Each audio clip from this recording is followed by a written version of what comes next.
S2 saya aja. Jangan macem-macem ya Karian. Iya, takut dikasih undang-undang nih hari ini. Siap. Setelah itu saya coba untuk masih ragu nih, masih belum tahu nih mau lanjut ngapain nih habis itu. Ternyata ada kabar info gitu, gimana kalau ikut PKPA aja.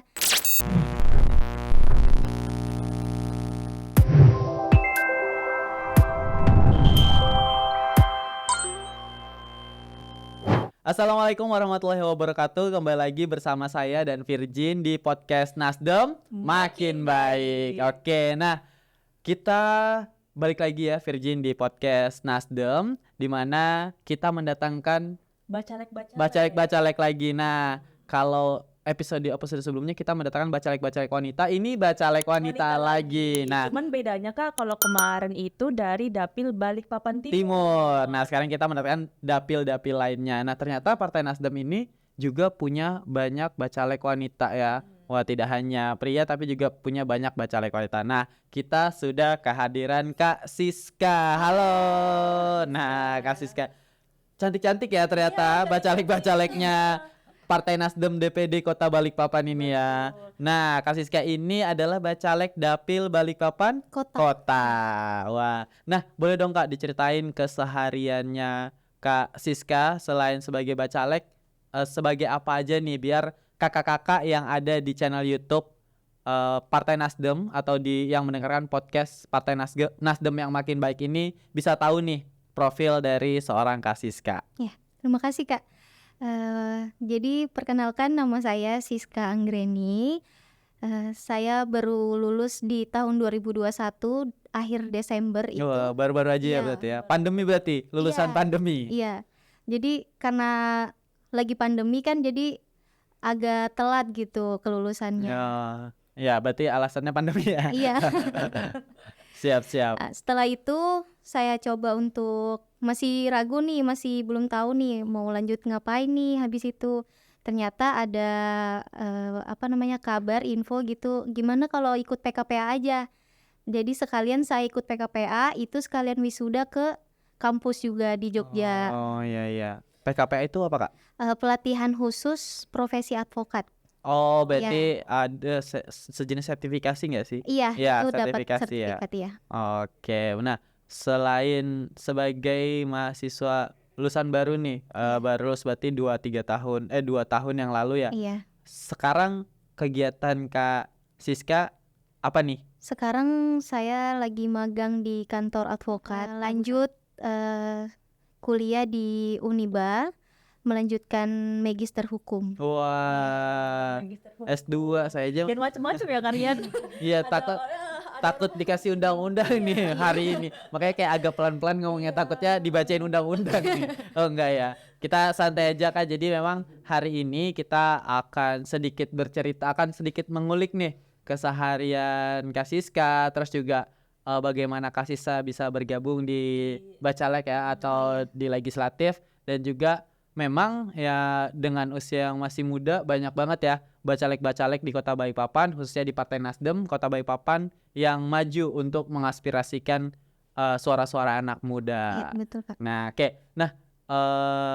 apa sih Kak yang ngebuat Kak Siska ini pengen terjun di dunia legislatif? Memang kalau dari dasar pendidikannya atau elemennya ini udah hukum nih, udah cocok ya. Nah, tapi apa yang membuat Kak Siska bisa tertarik bergabung akhirnya dengan masuk politik. Iya. Nah, benar banget.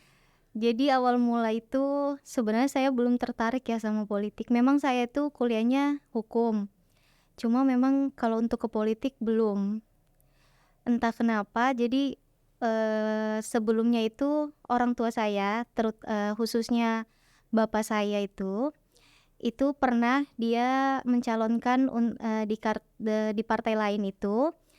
Nah, setelah itu karena beliau memang sangat antusias dengan politik dan mungkin sekarang kesehatannya sudah tidak terlalu baik untuk bisa terjun lagi. Nah, barulah beliau menurunkan ke saya gitu.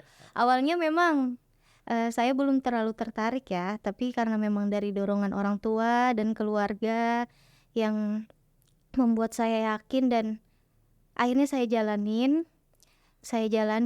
kemana-mana, misalkan sama orang tua kayak gitu kan. Habis itu ternyata setelah saya jalani beberapa lama kemudian, wah ternyata lumayan nih ada antusias saya jadi lebih tinggi lagi dari sebelumnya kayak gitu. Adrenalinnya lebih Iya, terpacu ya. iya. Yang awalnya hanya di Hanya diajak aja diajak gitu orang kan. tua untuk bergabung, akhirnya menjalani Iya, beberapa beberapa saat ini ya setelah menjadi ya beberapa kegiatan-kegiatan sebagai Iya. bacalek, akhirnya juga adrenalinnya terpacu Iya. untuk bisa bisa berkolaborasi ya dengan Partai Nasdem. Nah, terus Kak, salah satu tujuannya kan kalau tadi kan memang berkecimpungnya memang karena support dari Iya. keluarga, support dari ayah dan akhirnya bisa bergabung dengan partai politik Partai Nasdem. Nah, apa sih Kak salah satu tujuan yang ngebuat Kak Siska pengen nih merubah sesuatu dengan bergabung dengan legislatif ataupun dengan partai politik di Dapil Balikpapan Kota? Jadi saya kan memang latar belakangnya lagi magang sekarang di kantor advokat ya. Jadi lebih membantu masyarakat yang minim akan pengetahuan tentang hukum seperti itu. Jadi mungkin saya untuk saat ini sangat ingin meningkatkan pengetahuan gitu, kesadaran kepada masyarakat terutama Balikpapan ini agar lebih mendalami dan mengetahui bagaimana pentingnya hukum sebenarnya. Seperti itu. Bener banget ya memang Iya. kalau kita tahu mungkin banyak orang kalau dibilang mengetahui tentang hukum memang agak minim. Jujur Iya. saya sendiri mungkin kalau ditanya tentang beberapa jenis hukum ya taunya hukum-hukum yang lagi tren-tren aja ya di TV ataupun di media sosial yang mungkin tunggu ada kasus baru kita tahu ternyata ini ada di pasal ini dengan jeratan hukum ini. Ternyata itu hal-hal yang apalagi dengan banyaknya undang-undang ITE terus undang-undang yang mungkin gampang terjerat hukum. Iya. Nah, gitu ya. Terus Kak, ada nggak sih strategi dari Kakak nih kan untuk menyadarkan masyarakat tentang bagaimana mereka untuk sadar hukum? Ada nggak sih strategi khusus dari Kak Siska untuk bisa menggait khususnya masyarakat-masyarakat yang ada di Balikpapan Kota untuk dapat tertarik dengan hukum? Karena kalau dibilang mungkin orang-orang khususnya anak muda nih ya, apalagi sekarang kalau dibilang pemilih di 2024 itu hampir lebih dari 50%-nya itu adalah anak-anak generasi milenial. Nah, kalau dibilang sadar hukum ya jujur ya saya sebagai anak generasi milenial juga masih kurang sadar tentang hukumnya. Kadang hukum yang sudah ditahu aja masih bisa dilanggar, khususnya hukum-hukum lalu lintas yang masih banyak dilanggar oleh anak-anak muda zaman sekarang. Gimana sih Kak strateginya supaya mereka bisa tertarik dengan program Kakak? Iya. Jadi seperti ini Kak. Jadi kan saya mungkin sekarang lagi menjalani proses magang ini. Sebagian kecilnya mungkin dari menjelaskan kepada klien-klien seperti itu bagaimana pentingnya bagi hukum itu ada, apalagi di kehidupan sehari-hari itu kan sangat penting ya adanya hukum itu.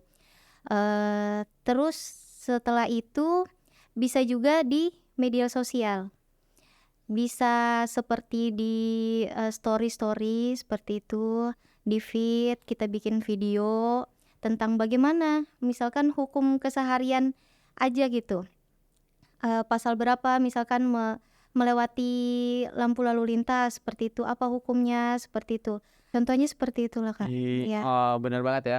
Karena memang kalau kita tujuannya sadar hukum tuh kalau didengar memang mungkin orang akan cuek, simpel, tapi sebenarnya kalau kita terapkan ya kayak dalam kehidupan nggak terlalu sulit juga. nggak terlalu sulit, cuman memang mindset ya, mindset mungkin mindset manusia, bukan mindset manusia sih, mindset orang Indonesia khususnya ya, yang dibuat peraturan tapi akhirnya dilanggar juga. Kalau Iya. saya udah kena masalah baru dah. Baru nyari. Nah, memang sebenarnya kalau dilihat dari bagaimana kita konsepnya Kak Siska ini ya, bagaimana menyadar hukum, kalau semua orang di Balikpapan khususnya menjalankan tentang sadar hukum, mungkin tidak akan ada kriminal ya. Benar banget ya. Iya.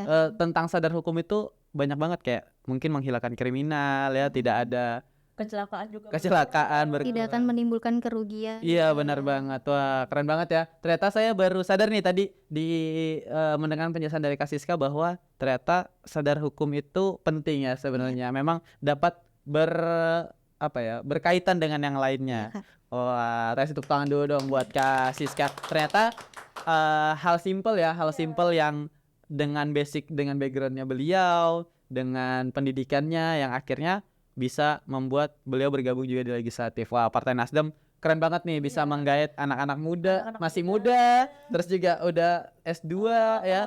Bismillah S2 ya. Iya. Berapa tahun lagi, Kak? 1 tahun. 1 tahun lagi, kita doain lancar ya. Amin. Terus kenapa nih, Kak, memilih Partai Nasdem untuk berkegiatan politik? Kan banyak nih sebenarnya partai-partai lain. Kenapa melabuhkan hatinya nih ke Partai Nasdem? Jadi begini ya Kak, memang kan saya itu dari pertama memang dari orang tua ya masuk ininya politiknya, tapi setelah saya menjalani, oh iya ternyata Nasdem ini begitu, mungkin lebih ke jujur ya Kak ya, lebih nyaman gitu, tidak ada tuntutan yang terlalu gimana ya, menekan seperti itu kan. Karena saya ini ada, tapi ini masalah perkara ini ya, kan saya magang di kantor pengacara ya Kak. Jadi adalah perkara tentang partai partai lain itu, oh ternyata partai lain seperti itu, dan apa yang saya jalani di Partai Nasdem ini tidak seperti itu. Maksudnya kenapa tuntutan yang ada di partai itu tuh terlalu menekan caleg-caleg mereka seperti itu, sedangkan di Nasdem ini kan kita lebih bebas untuk berpendapat seperti itu. Wah, Iya. Saya baru tahu. Anda baru tahu berapa lama Anda kerja di Nasdem? Kenapa Anda baru tahu? Enggak ya. Saya berarti memang Nasdem memiliki sistem kekeluargaan yang mungkin lebih kuat, yang akhirnya membuat tidak ada tuntunan-tuntunan yang bisa Memberatkan. Iya, memberatkan betul. si Iya. anggotanya. Wah, berarti memang selama saya melihat berkecimpung di kegiatan Nasdem, memang ya rasanya ketika berkegiatan bukan antara caleg satu dengan caleg lain, tapi ketika kita berkegiatan memang lebih ke arah kegiatan Iya, keluarga. lebih nyaman antara anggota-anggota partai yang Anggota-anggotanya ya. Nah, berarti itu tuh, salah satu keunggulan dari Partai Nasdem ya. lain. Nah, gimana nih Kak cara Kakak merubah menurut saya, bagaimana cara Kakak memilah waktu ketika Kakak sebagai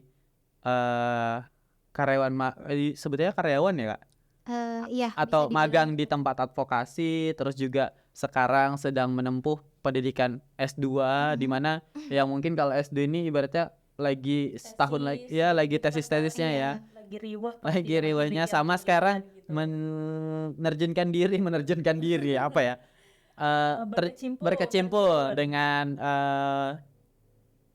sebagai calon legislatif atau bakal calon legislatif. Pasti kan sebagai calon legislatif pun akan lebih ribet juga nantinya, apalagi ini hitungannya hanya kurang lebih dari setahun. Bagaimana sih Kak caranya sebagai anak muda? Mungkin kalau dibilang anak muda ya masih anak muda, yang mungkin di umur Kakak sekarang masih pada labil-labilnya, terus juga overthinkingnya dengan kegiatan teman-temannya, tapi Kakak memilih untuk bisa berkegiatan dengan 3 bagian ini.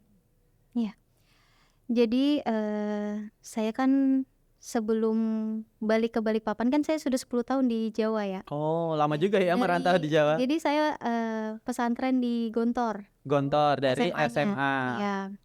Terus lanjut ke kuliah kuliah. sarjana hukum. Jadi saya bisa dihitung saya baru 2 tahun nih di Balikpapan. Masih Ya baru kan? nih. Ya, masih baru, karena kalau masih kecil kan mungkin belum tahu gitu gimana sih Balikpapan itu kayak gitu. Jadi untuk sekarang ini karena saya magang di kantor advokat. Jadi advokat itu waktunya fleksibel ya Kak. Jadi tidak Oh, bukan office hour yang harus jam Bukan. 8 sampai jam 5, enggak ya? enggak.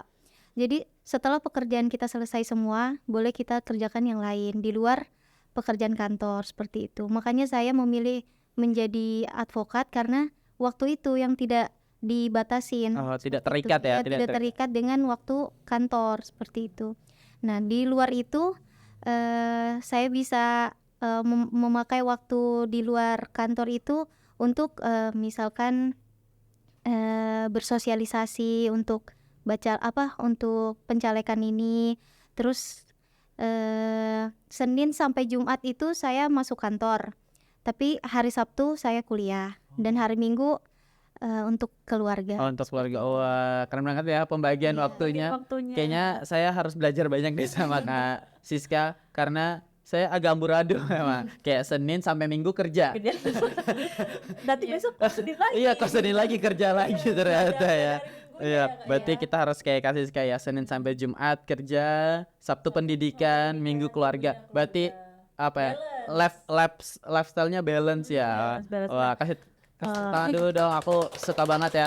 Ternyata apa ya, bisa memanage waktu dengan baik, masih bisa dengan menyambut waktu pendidikan, dengan keluarga, juga, tapi pekerjaan juga tidak tidak ditinggalkan. Ngomong-ngomong nih Karian, kan saya agak sedikit penasaran sih Kak. Iya Kak. Nah kan Kak Siska kan hukum itu susah nggak sih Kak sebenarnya untuk dipelajari? Pasti nggak mudah dong ya Kak. Iya, Nah benar. nanti kan kalau misalnya Kak Siska udah S2 kan otomatis gelarnya bertambah nih Kak. Iya. Tapi kan ketika Kakak nanti lolos nih, Bismillah ya lolos gitu kan Kak di pencalekan nanti di tahun 2024, itu kan otomatis anggota dewan itu tidak diperbolehkan menjabat sebagai advokat atau pengacara gitu. Iya. Nah, Kakak ini kan istilahnya belajarnya udah capek-capek, udah susah gitu kan Kak, tapi ketika Kakak menjabat, Kakak tuh kayak harus melepaskan itu. Nah, kalau dari pribadi Kakak sendiri tuh gimana sih Kak perasaannya gitu? Udah belajar mati-matian ini gitu, apakah Kakak fine-fine aja atau gimana kayak gitu Kak? Sebenarnya nggak ada yang sia-sia ya Kak. Jadi misalkan saya ini udah menempuh PKPA, terus setelah itu ada ujiannya, setelah itu ada penyumpahan. Nah, karena saya sekarang masih magang dan belum 2 tahun dari kelulusan itu, jadi saya belum bisa untuk pengangkatan advokat. Iya, jadi belum bisa. Semisalnya, amin ya, amin. Saya bisa. Amin. Kita aminkan semua ya. Wah, amin. Penonton di belakang kayaknya aminnya nyaring banget ya. Saya bisa insya Allah duduk di DPR. Ya. Itu jadi untuk profesi advokat saya mundur dulu. Jadi kalau misalkan setelah itu kan periode DPR ini tidak lama ya. Nah, kalau misalkan sudah masa saya untuk ini mungkin saya sudah selesai, mungkin bisa saya lanjut ke profesi advokat lagi. Karena seperti yang tadi saya jelaskan, advokat itu fleksibel.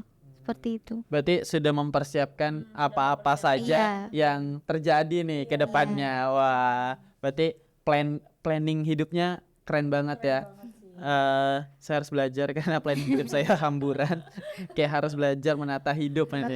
Nah, terus Kak, tadi kan Kakak cerita nih bahwa 10 tahun merantau dari pesantren sampai ke lulus baru balik ke Balikpapan baru 2 tahun. Nah, berarti kan yang membuat kenapa dari kalau dari pesantren itu kan awalnya kenapa memilih jalur hukum? Kan pasti biasanya rata-rata nih anak-anak yang lulusan dari pesantren pasti apalagi saya tahu Gontor pasti ujung-ujungnya ustazah, ustadz, penghafal Quran. Karena saya punya teman juga dari lulusan Gontor dan ujung-ujungnya juga pasti kuliahnya pasti ngambilnya lebih ke agama. Kenapa? Apakah dari angkatan Kakak beberapa atau dari kakak kelas ada yang memang membuat Kakak bisa ada satu sosok nih yang ngebuat saya keluar jalur dari sosok ya. Ya, Ada nggak? jadi memang ya betul, saya tuh sebenarnya keluar jalur. Jadi kan lulus pesantren itu masih bingung ya kuliah di mana nih kayak gitu kan. Ternyata teman-teman pada ke UII kebanyakan. Karena kebanyakan kan dari Jawa kan. Dan UI itu kan ada hukumnya tuh ada 2, hukum umum sama hukum Islam. Oh, ada 2 dibagi Iya. lagi. Pasti banyak yang ke hukum Islam nih. Iya. Jadi tapi saya itu sebenarnya lebih suka ke matematika. Oh, Anak IPA lah. anak Oh, IPA. Iya, anak IPA. Sebenarnya bukan anak Anak IPS, IPA juga? anak IPA, iya. Saya anak SMK. Sama kita anak SMK. Jadi lebih ke fisika, kimia gitu, lebih suka yang kayak gitu. Tapi karena pas pendaftaran di UII ini sebenarnya saya pilihnya ekonomi syariah. Ya lebih tapi pilihan kedua hukum Islam. Ternyata keterimanya di situ. Oh. Berarti hukum Islam ya kan, bukan hukum yang Iya, hukum Islam. Hukum Islam. Berarti ini S2-nya baru ngambil Iya, hukum karena umum. dasarnya memang dari pesantren kan. Jadi oh iya. iya, Pasti ngambilnya hukum Islam. Nah, berarti ini S2-nya sekarang lanjutnya hukum umum. iya hukum umum.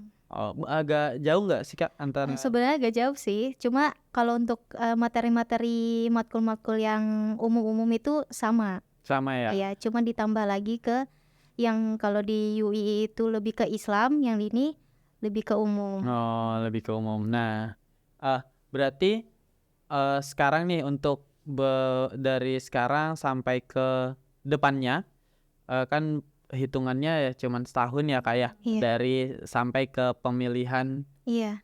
2020. 2024. Ada nggak sih Kak contoh salah satu mungkin program unggulan yang akan Kak Siska jalankan ketika memulai kampanye nantinya? Ada nggak sih satu gebrakan yang mungkin nanti membuat orang-orang yang ada di daerah pilih Kakak penasaran nih dengan sosok Kak Siska sebagai caleg atau caleg yang ada di Balikpapan Kota? Iya, Kak. Jadi begini, untuk ini contoh kecil aja Ya, ya, boleh. Contoh Contoh kecil kecil, aja. besar, Jadi, sedang boleh. terkadang itu ada pemikiran lewat gitu terbesit untuk saya kan dapil Balikpapan Kota ini. Jadi biasa itu kalau pulang malam itu kan di daerah dari BP ke mana itu ke Pasar Baru. Mm-mm. Nah, itu kan ada penyeberangan ya di tengah itu. Oh ya. Yang bikin agak bahaya ya karena penyeberangan itu kurang ini pencahayaan. Jadi kita yang lewat itu kadang nggak ngelihat nih ada orang mau nyebrang kayak gitu. Tunggu dia udah di depan. Depan mata kita. Iya, terus jadi kaget kan kayak gitu. Jadi mungkin saya ingin kalau misalkan insya Allah nanti di bagian penyeberangan itu ditambahin lampu sorot atau lampu yang kayak tiang gitu untuk ada pencahayaan. Jadi kita tahu oh ini bakal ngelewatin penyeberangan nih. Jadi Iya. kita bakal tahu. Jadi lebih hati-hati gitu sebelum melewati itu ada orang nggak di situ mau Nah, nyebrang. benar banget memang Kak memang daerah sana dibilang minim pencahayaan juga enggak, cuman karena kadang Ada pohon. ada Iya, pohon. jadi nggak kelihatan Iya. kalau ada orang atau enggak. Yang akhirnya ketika kita nyebrang kok tiba-tiba ada orang. Iya, kayak gitu. Iya sih, yang bisa membahayakan pengendara ataupun orang yang lagi nyebrang Iya. sebenarnya ya Kak. Wah, benar banget ya. Berarti Kak Siska ini memang lebih melihat apa ya, real life-nya ya atau Iya. apa yang ada di lapangan, bukan hanya sekedar iming-iming, janji palsu kayak dia. Dia yang mana nih ya? Yang akhirnya berarti memang lebih melirik hal-hal yang sebenarnya ya hal-hal kecil ya, Hal-hal kecil. yang Memang harusnya diperbaiki. iya, yang mungkin orang lain lihatnya Hal sepele. hal sepele tapi bisa ini ya. Wah, keren banget ya sebagai anak muda, sebagai juga calon magister hukum, amin. Amin. Ya, dan juga sebagai nyaring banget Pak kayaknya yang di bawah ini. Ya. Kita terima kasih banget sama Kak Iya. Siska, anak muda yang keren banget yang bergabung di Partai Nasdem. Dan memang kita lihat dari beberapa bacalek yang masih ada berapa bacalek sih? Jin? Ada 45 baca. Ada 45 bacalek, kita baru datangkan 3. 3. Nanti kita akan mendatangkan lebih banyak bacalek lagi yang menginspirasi seperti Kak Siska, anak muda, bisa nempuh pendidikan ya, bisa jalankan UMKM dan lain-lain, dan akhirnya insya Allah Jadi inspirasi lah iya bisa menjadi inspirasi bagi orang banyak. bagi orang banyak yang ada di Kota Balikpapan. Nah, boleh minum dulu Kak, Oh, iya. sambil siapa tahu haus ya. Boleh Kak silakan. Nah, udah, akhirnya nggak kering lagi, nggak pelan-pelan Virgin pelan-pelan. Nah, Kak, berbicara kan kalau dibilang seorang inspiratif, kayak tadi kita bilang kan Kak Siska ini mungkin sudah menjadi salah satu contoh inspiratif. Nah, Kak Siska sendiri ada nggak sih sosok inspiratif yang membuat Kak Siska bisa menjadi orang inspiratif juga, dan hal apa yang membuat Kak Siska bahasanya apa ya, ngefans ya apa ya, Dijadikan ya menjadikan panutan dari Kak Siska sendiri. Kalau menurut saya panutan pertama itu pasti orang tua ya Kak, terutama bapak saya juga. Oh ayah, Iya. Halo ayahnya. Dadah dulu. Di Sulawesi. Oh lagi soal istri. Iya, Oh lagi LDR jauh. iya lagi jauh Oh jadi Kak Siska di sini sendiri? sama mama. Oh sama. Iya. Kenapa milih orang tua, terutama papa? Memang karena banyak sekali ya sebenarnya pengalaman-pengalaman yang bisa kita ambil itu ya pasti dari orang-orang terdekat kita seperti itu. Karena kita lebih tahu gimana sifatnya dia, gimana pembawaannya dia, gimana perilakunya dia kan. Jadi apa yang bisa kita ambil dari orang terdekat tersebut. Nah, itu misalkan yang terbaik, itu yang bisa kita aplikasikan ke kehidupan kita seperti itu. Wah, keren banget ya. Berarti inspirasinya adalah orang tua sendiri. Nah, ada nggak sih Kak, kan kalau setiap orang tuh punya motivasi hidup. Ada nggak sih Kak salah satu quotes atau kata mutiara yang bisa memotivasi Kak Siska untuk terus semangat, untuk terus menjalankan keseharian yang ketika Kak Siska lagi down mengingat kata-kata itu, akhirnya Kak Siska semangat lagi. Ada nggak sih? Biasanya kan setiap orang punya nih quotes hidup. Kalau dari saya, karena saya sekolah di Gontor ya, yang selalu saya ingat itu kata-kata syair Arab itu menjada wajada. Pernah dengar nggak? Oh, Iya. Iya. Siapa yang bersungguh-sungguh, dia pasti akan mendapatkan apa yang dia mau. Wah, tepuk tangan dulu dong. Keren banget ya. Cantik, baik, lemah lembut. Nah, kayak gitu Jin, jadi cewek. Harus belajar banyak. Harus banyak belajar sama Kak Siska berarti. Nanti kita belajar ya Kak Siska. Nah, terima kasih Kak Siska ya sudah sempat datang di podcast Nasdem Makin Baik. Jangan Semoga bosan ya Kak datang. Iya kan? nanti datang lagi ya. Nah, terima kasih juga sudah sharing sama teman-teman atau kakak-kakak yang ada di podcast hari ini. Semoga dengan adanya Kak Siska hari ini di podcast Nasdem Makin Baik menambahkan pengalaman, menambahkan juga ilmu ya, menambahkan inspirasi, semangat, dan juga semoga Kak Siska dilancarkan semua urusannya, mulai dari magisternya. Ini hitungannya magister sama pemilihan saat ya, Iya sama. deketan ya. tahunnya. Mudahan bisa bersama-sama selesai dua-duanya. Amin. Dan semangat banget ya yang belakang ini, aminnya. Ya, terima kasih, dan buat teman-teman tetap menjadi inspirasi seperti Kak Siska ya.